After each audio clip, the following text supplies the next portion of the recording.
Usually when we talk about superbugs, we're talking about the aftermath. We picture the hazmat suits, the scary news headlines, the patient in isolation, the frantic search for a cure.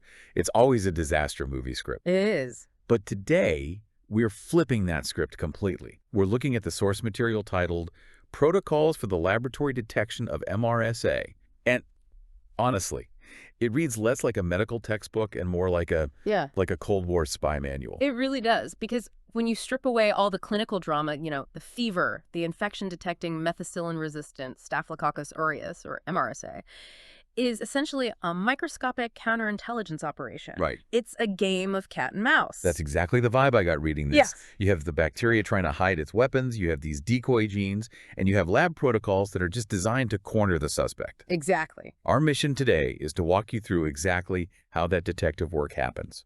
We aren't looking at symptoms, we're looking at the trap itself.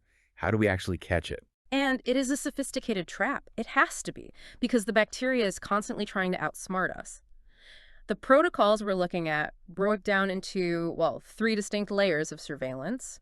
You have phenotypic methods, which is basically interrogating the bacteria to see how it behaves under pressure. Right. Then you have protein-based detection, which is like frisking the suspect for a specific weapon. And finally, molecular techniques, checking the DNA fingerprint. Behavior, weaponry, and fingerprints. I like that framework. It feels very CSI. It is. So let's start with the first one. Phenotypic methods. My assumption coming into this was that this would be straightforward. You put the bacteria in a petri dish, you add methicillin, and if it survives, boom, it's MRSA. A common misconception. Hence the name.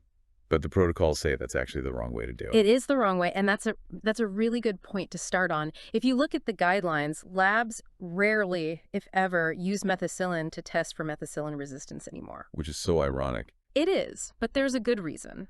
Methicillin is chemically unstable in storage. It degrades too easily. But more importantly, our testing methodology has just evolved. Instead of using the namesake drug, the preferred method uses what we call a surrogate agent. A surrogate agent, like a stunt double. Exactly. The drug of choice now is cefoxitin. Okay, cefoxitin. So why that? Is it just cheaper? Or is it actually better at the job? Oh, it's significantly better at the job. How so? Because it is a better instigator. You have to understand, the resistance gene in MRSA, the MEK gene, it can be a bit shy. It's what we call heteroresistant in its expression sometimes. It doesn't always express itself fully in every single cell under normal conditions. So it's hiding, it's laying low. It's laying low. But cefoxitin is a powerful inducer. It provokes the bacteria. It essentially forces that MEK gene to wake up and deploy its shields. So methicillin might let the bacteria sleep through the attack and give you a false sense of security, but cefoxitin kicks the door down and forces a reaction. That's a great way to put it. By using cefoxitin, you get a much sharper distinction between a resistant bug and a susceptible one. There's less gray area. Okay. If it grows in the presence of cefoxitin, it is almost certainly hiding that resistance machinery. And the protocols mention 2 ways to actually measure this fight in the lab. You've got disk diffusion. The classic paper dots on the jelly. Right. And then the MIC. Right. MIC stands for minimal inhibitory concentration. It is just a fancy quantitative way of asking what is the absolute minimum amount of poison we need to stop this thing from growing. But I did notice the old guard is still hanging around in the text. Ah, oxacillin. Oxacillin, yeah. It is. Oxacillin was the gold standard for a long time. And it's still used, often alongside cefoxitin, but it has very strict rules now because it's slightly less reliable at inducing that gene we just talked about. Right. But if a lab does use oxacillin, the magic number you need to remember is 4. 4 micrograms per milliliter. Precisely. If the minimum inhibitory concentration of oxacillin is greater than or equal to 4, you've officially got resistance. That is the line in the sand. Anything below that, it's susceptible. Anything above, you're in MRSA territory. You've got it. But there is a specific test involving oxacillin that I really want to dig into because it sounds intense.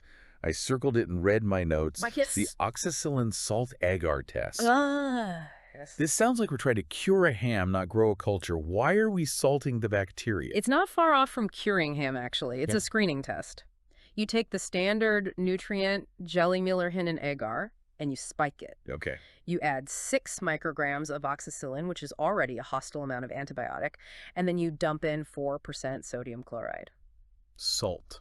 So it's salty and it's toxic. It is a torture chamber for regular bacteria. You see, Staphylococcus as a genus is halitolerant. It can handle salt better than other bacteria. That's why it lives on our sweaty skin. Oh. But even for staph, 4% salt plus antibiotics is a massive stress test. Yeah. A normal, non-resistant staph strain will struggle, dehydrate, and likely die or just fail to grow. But MRSA, MRSA is resilient. If it has that resistance mechanism, it can shrug off the antibiotic and survive the salt. and the criteria for a positive result here they seemed terrifyingly low to me. They are strict. You incubate the plate for 24 hours at 33 to 35 degrees Celsius, and then you look. And you aren't looking for, like, a forest of bacteria. No, you look for anything. The protocol literally says more than one colony or even a light film of growth. That's it. A light film. Just a haze. If it can survive and replicate even a tiny bit in that environment, it's a superbug. It's resistant. Wow, that's a high-stakes visual. A single speck of growth on a salty, toxic plate is the difference between a standard prescription and a hospital lockdown protocol. It really emphasizes the resistance part of the name. These organisms are built to survive hostility, but relying on growth, what we call phenotypic testing, has a downside. It's slow. It takes time. You have to wait 24 hours to see if it grows. And sometimes the bacteria just doesn't want to grow well. Which brings us to the second layer of the trap. Protein-based detection. You call this frisking for the weapon. Exactly. This is often considered definitive evidence. We aren't waiting to see if the bacteria can survive a drug. We're looking for the mechanism that allows it to survive. We are hunting for a protein called PBP2A. PBP2A. Penicillin binding protein 2A. Let's unpack that. This is what the mecha gene actually built, right? Correct. Think of the mecha gene as the blueprint and PBP2A as the physical shield. Okay. In a normal bacteria, you have regular penicillin binding proteins. Their job is to help build the cell wall, but they are also the target. Penicillin and other drugs latch onto them and disable them. Right. When that happens, the cell wall falls apart and the bacteria dies. So normally the antibiotic grabs the construction workers and stops the builder. Perfect analogy. But PBP2A is a mutated construction worker. It's shaped differently. The antibiotic tries to grab it and it just slips off. It has low affinity for the drug. So even while the antibiotic is flooding the system, this PBP2A protein just keeps working, building the cell wall like nothing happened. So finding this protein is the smoking gun.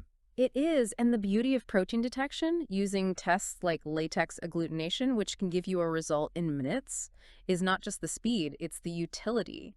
What do you mean? You don't need the bacteria to grow vigorous colonies for this to work, and this is crucial for what we call problem children in the lab. I love that the lab has a term for difficult bacteria. Yeah. You're talking about the small colony variants? The runts of the litter. Tell me about these guys. These are strains of Staphylococcus that are naturally, well, they're physiological runts. They grow very slowly. They produce tiny pinpoint colonies. I see. If you put them on that salt agar plate we just talked about, they might die or fail to grow simply because they are frail, not because they aren't resistant. So you'd get a false negative.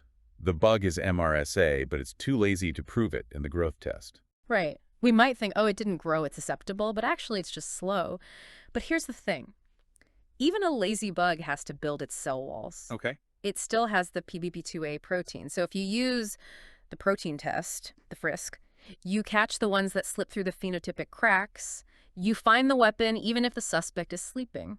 That is incredibly smart. You bypass the behavior and go straight for the hardware. Exactly. Okay, so we've tortured it with salt, we've frisked it for proteins. Now we go to the ultimate level of scrutiny. Molecular techniques. We are reading the blueprint. The gold standard. Nucleic acid amplification tests, or NACHIT. We are zooming all the way into the DNA to find the mecha gene itself. This feels like the game over moment. If the DNA says the gene is there, surely that's the end of the story. It's binary. Yes or no? You would think so. DNA doesn't lie, but it can be misinterpreted. And this is where the source material takes a really interesting turn into false positives and false negatives. Turns out even the gold standard has loopholes. The dropout trap. I spent some time trying to wrap my head around this one. It involves something called the SCC-MEC or FX junction. A mouthful, I know. A huge mouthful.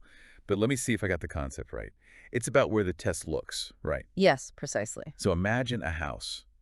The MECA gene is the family living inside that makes the house dangerous.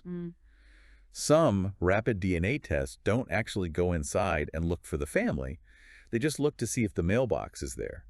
They look for the junction point where the resistance package inserts itself into the bacteria's DNA. That is a surprisingly accurate description. The junction is the easiest place to design a primer for. It's the address. So the test checks the address. Okay, so the test sees the mailbox and says, yep, the resistance family lives here. This is MRSA. But here's the catch. Bacteria are messy. They mutate, they lose things. Right. Sometimes the family moves out. You can have a strain that has what we call an SCC remnant. The junction is there, the mailbox is standing, but the actual mecha gene, the part that matters, has been deleted. It's an empty house. It's a dropout. So the machine beeps positive for MRSA because it saw the junction. But if you treated that patient, you'd be fighting a ghost. Wow. Phenotypically, that bacteria is susceptible. It has no shield. That's a dangerous false positive.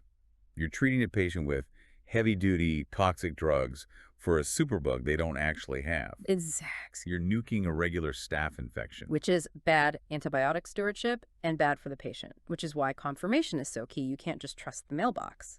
Huh. But if the empty house is the false positive, the false negative is the one that really keeps microbiologists up at night. The stealth variant. This part of the source material gave me chills. The MRSA gene. This is the curveball nature threw at us. For decades, we thought MRSA was the only player in town. If you found MRSA, you found the resistance. All right. Then, relatively recently, we found MRSA. And it's a cousin. It's a homolog. It does the exact same job. It builds a PBP2A-like shield that resists antibiotics. But its genetic code, the actual sequence of letters in the DNA, is spelled just differently enough that the standard MRSA probes don't see it. So it's invisible to the standard DNA test. Completely invisible. You run the standard PCR, it scans for MRSA, finds nothing, and reports negative. You tell the doctor you're safe, use regular penicillin, and the infection rages on because the bacteria actually is resistant. That is terrifying. So how on earth do you catch a ghost? If the DNA test fails and it's acting like a superbug, is there a tell? There is. There is a very specific clue, and it goes right back to our first topic. Remember the cefoxitin versus oxacillin discussion? Yes, cefoxitin is the instigator, oxacillin is the old guard. Well, MRSA strains have a bizarre paradoxical profile. They will test resistant to cefoxitin, Okay. but susceptible to oxacillin. Wait, that's a contradiction. They're supposed to agree. If it's resistant to one, it should be resistant to the other. Exactly. In a normal MRSA strain, they align. But with MRSA, they split. If a microbiologist sees that discrepancy resistant to the surrogate but susceptible to the classic drug alarm bells should go off immediately. That contradiction is the fingerprint of the stealth variant. That is incredible detective work. It's literally a logic puzzle. If A is true and B is false, then C must be the culprit. It highlights why you cannot rely on just one black box method. You need the whole picture. If you only looked at oxacillin, you'd miss it. If you only looked at the MRSA DNA test, you'd miss it. You need the cefoxitin result to tip you off that something is wrong. So let's say we've navigated the dropouts, we've caught the stealth variant, we've done the SALT test, and we stamp the report. MRSA positive. The source material calls this the implication of resistance. I called it the nuclear option in my notes. It effectively is. This is the so what of the entire process. Once you apply that label, whether you write methicillin resistant, oxacillin resistant, or cefoxitin resistant, it triggers a massive clinical cascade. Because those terms are all synonyms clinically. Yes. But the consequence is that the bacteria must be reported as resistant to all currently available beta-lactam agents. No, all of them. Yeah. Even the ones you didn't test. All of them. That includes all penicillins, all cephalosporins, all carbapenems. It doesn't matter if the machine says susceptible next to one of those specific drugs on the panel. Wow. If it's MRSA, the mechanism of resistance, that PBP2A shield, is so broad and effective that you have to assume none of them will work reliably in the patient's body. You have to wipe entire classes of drugs off the table. Correct. It's a safety protocol. You cannot risk a treatment failure. And that leaves the doctor with very few options. Usually stuff that's harder to dose, more expensive, or has worse side effects. Exactly. It forces a strategic shift to drugs like vancomycin or daptomycin. Although, there is one exception. The sole survivor. I saw this. Yes. Ceftaroline. Ceftaroline is the only beta-lactam that stays on the list. How does it survive when everything else gets wiped out? Is it just stronger? It's not about strength, it's about fit. It was bioengineered specifically for this fight. Remember how I said the PBP2A protein is shaped differently so drugs slip off? Yeah. Ceftiraline was designed to bind to that mutated shape. It fits the lock. It's the only key that fits the altered lock of the Superbug. So it's the Jedi that survived Order 66. That is a very apt comparison. It's the last line of defense in that specific drug class. Before we wrap this up, I want to touch on one final scenario the protocols mention: disagreements. Right, discordant results. We have all these tests: growth, protein, DNA. What happens if they don't agree? What if the DNA says, yes, mecha is here, but the growth test says, no, it died in the salt? The protocol is rigid here. First, you repeat the tests. You check your work. You make sure you didn't mix up a sample. But if the discrepancy remains, if you just cannot get the results to align perfectly, you err on the side of caution. You assume it's the superbug. You report it as resistant. You never want to tell a doctor a bug is weak, have them use a light drug, and lose the patient. You assume the worst-case scenario to protect the life. Better safe than sorry. Always. In microbiology, if there is doubt, you treat it as the more dangerous option. You know, looking back at this, we started with a simple acronym, MRSA. But the reality underneath is this layered, complex battlefield. You have labs using salt to stress test bacteria, looking for dropouts in the genetic code, and hunting for stealth variants that trip one wire but not the other. It's an arms race. That's the best way to describe it. The protocols we discussed today, using cefoxitin, looking for PBP2A, these are our current best strategies. They work for now. But the bacteria are alive. They are evolving. They are reproducing every 20 minutes. McKay won't be the last curveball nature throws at us. That's the thought I'm stuck on. We found the McKee variant essentially by luck and diligence, because someone noticed a weird contradiction in the lab results between two drugs. It makes you wonder, how many other stealth superbugs are circulating in hospitals right now, simply because they don't trip the specific wires we've set up? That is the question that keeps every microbiologist awake at night. We only find what we know to look for. On that comforting note, thanks for listening to this deep dive into the microscopic trenches. Stay curious, stay skeptical, and wash your hands.